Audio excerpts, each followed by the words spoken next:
Who is this ghastly man? Your one and only favorite Muppet.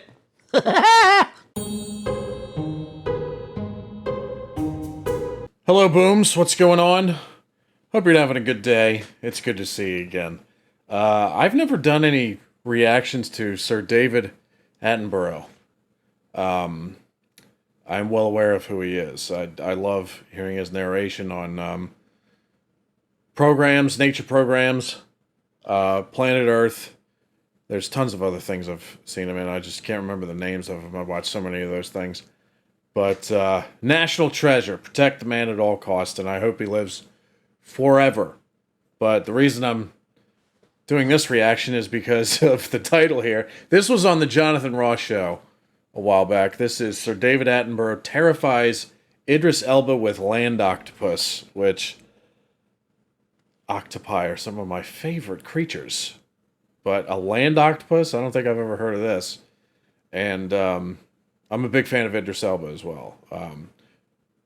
The Wire, man. If you have never watched The Wire, it was on HBO. It's one of the greatest television dramas ever made. And it kind of hits it home with me because I consider my home city Baltimore. I lived there for several years. And it was eerily accurate in my opinion. So if you guys want to check that out, that's where Idris Elba made his name. That's what catapulted him into stardom. It's a great television series. I also found out that afterwards that Idris Elba was from the UK. I had no idea, because watching the show, he's putting on this American accent. I had no idea he was British, man. But anyway, Sir David Attenborough terrifies Idris Elba with land octopus, and I kind of want to see my boy Idris get scared a little bit. So David might even scare me with what he's about to say. So like, subscribe, do whatever you guys want, and let's check this out. See how terrifying this land octopus is by David Attenborough's description. Here we go. Are there moments in animal behaviour that you know happen, but you haven't seen yet? You haven't been involved with the capturing of that on film? Oh, yes. I mean, that involves actually giant squid. Giant squid have been filmed. This is an enormous thing, 100 foot long or something like that, with its tentacles out. He already looks terrified. Very deep water, very seldom seen alive. A Japanese team managed to film one a couple of years ago, but we know that giant squid fight with whales, with sperm whales, because the sperm whales have circular scars on their snouts, which can only come from the huge suckers of the giant squid. Now, that's a titanic battle. But they're terrifying. Some of those creatures, are you frightened by many of the animals in film? Because there's some footage in this that really gave me the creeps. The octopus walking on land in this is one of the most disgusting things I've ever seen in my life. Did you not think... The most ingenious and athletic. Did you know an octopus could walk on land, Idris? No, I'd never heard of that. Really? Yeah, they can. So say you were out walking your kids on the beach and you saw an octopus walking towards you, Idris. What would your reaction be?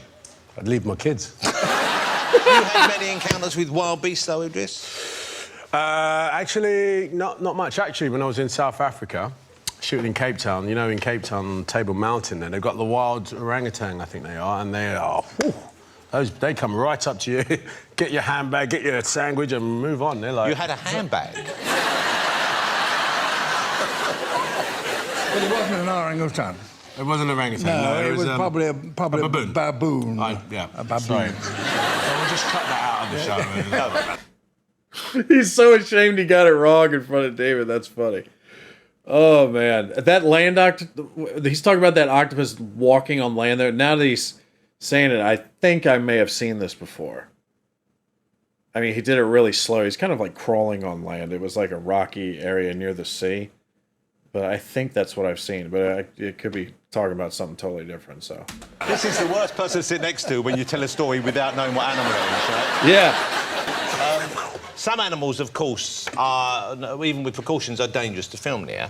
And they're not necessarily the ones you would necessarily expect to be so. Whenever I see a polar bear, you may think, wow, what a gorgeous creature, I'd love to be close to that. But, of course, they are terrifying and they are lethal. They are the only wild animal who actually deliberately hunt human beings. Wow. who, when they see a human being, they think, yum, yum, breakfast, you know. I mean, they are very, very frightening animals, and they're very, very big. Actually, the team from Hunt that was filming these filmed them just in the beginning of when the ice was beginning to melt in the spring. And they discovered a new kind of behavior. That what the polar bear was doing was coming up, because in the spring, holes developed all over the ice cover.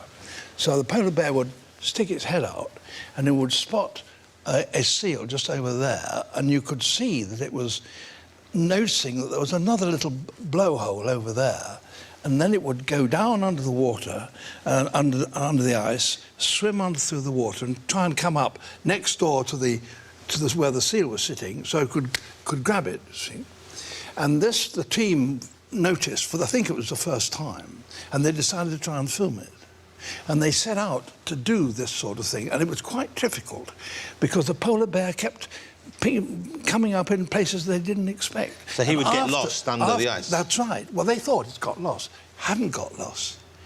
It was actually hunting the cameraman. Wow. Yeah. So it's quite tough. The interesting about the hunt, I think, is because when we watch nature shows, and I think I can speak for most of us, is you succumb to the cuteness of an animal, and when you see a smaller animal being hunted by a larger animal, your sympathies go with the prey rather than with the predator. And of course, here you go out of your way to show us the inevitability of the circle of life. Yes, the fact of the matter is that most predators fail most of the time. It's very, very tough being a cheetah or a lion. We don't show the kill. What we're interested in is the tactics in which the predators use to attack, and the tactics that the prey use to escape. Yeah. I mean, hunting dogs, for example. I mean, hunting dogs have a hunt as a team, and because if they were operating singly, they could never bring these things down. They wouldn't have the endurance. But with a team, you can change the leadership, you can follow on, and inexorably you can run down, and you can eventually, because you operate as a team, prevent the prey from jinking, which is what they do. Even dolphins are doing it as well. I mean, it's remarkable. Dolphins? Don't get him started on dolphins. Yeah, I was like, dolphins? But that sounded like David was upset. Like, how dare you bring up dolphins? Dude, I could listen to David Attenborough talk all day and night. I don't know about you guys, but I could. I'm just... He could read a phone book, and I'm like, tell me more. Dolphins, in Florida, they come into the swamps, into the mud flats, and they operate as a team, and they herd the small fish so that they sweep them up with a bow wave, sweep them up onto the mud, and then they themselves follow them and lying next door to one another, lie on their sides and scoop up the fish. It's amazing to see. And actually, the extraordinary thing is that, of course, if you've got 8 dolphins, they're going to do this as a team, and they're going to turn on their side to pick up the fish with their mouth. They've all got to turn the same way. Yeah, oh, yes. So that because otherwise if it would one be... turned one way and another, then they would... It would be awkward. They'd be kissing. They would only get half as much. Have you ever kissed a dolphin? I've been kissed by a dolphin, but chaps like me don't tell these sort of things.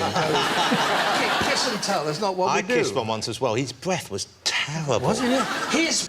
Before my life ends, one of my goals is to get Queen Boomer to kiss a dolphin. For those of you who don't know, some of you probably do already, but for those of you who don't know, she is terrified of dolphins to the point where she openly says how much she hates them. The common thing she says, that dolphins are so overrated. You know.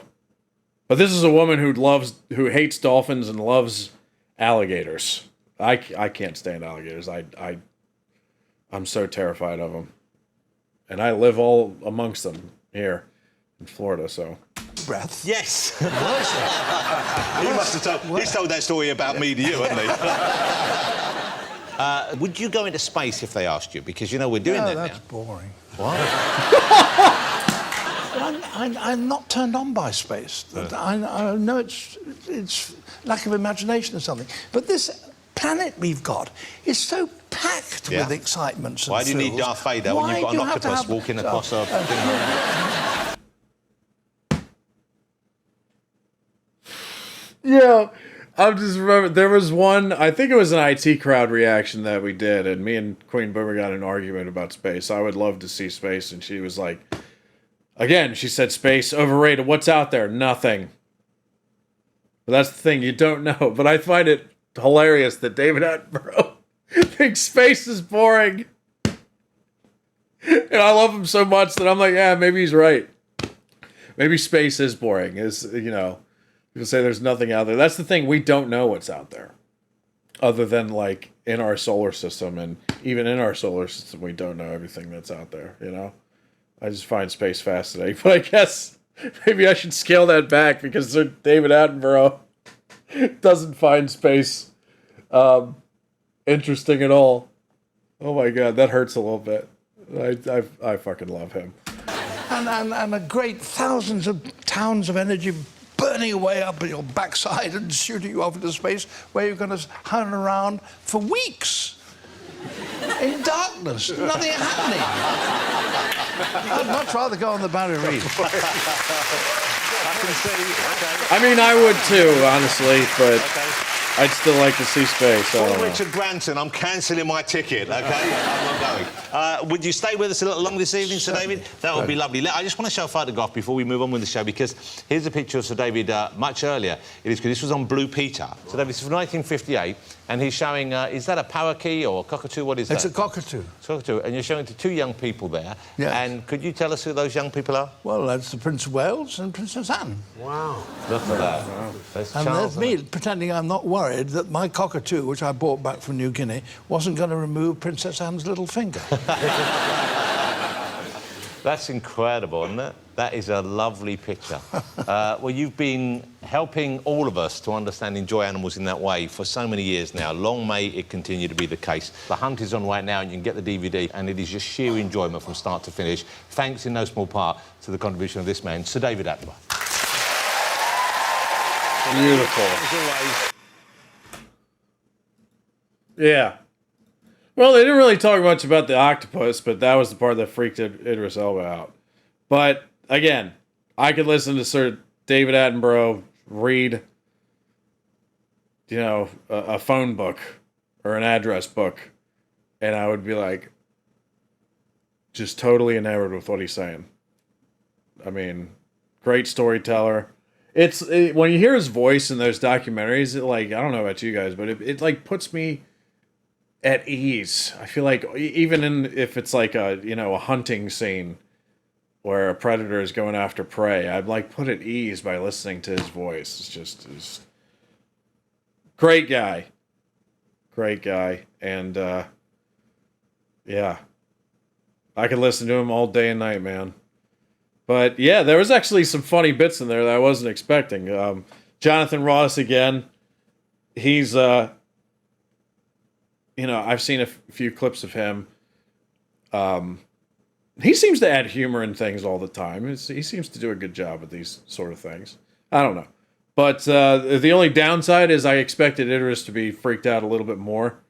And that's kind of what I wanted and I didn't get. But nonetheless, it's still a great video to watch. And, I could listen to Sir David all day, Anyway, hope you guys enjoyed the reaction. Like, subscribe, do whatever you guys want. And I'll see you again soon. Have a great day today, Booms.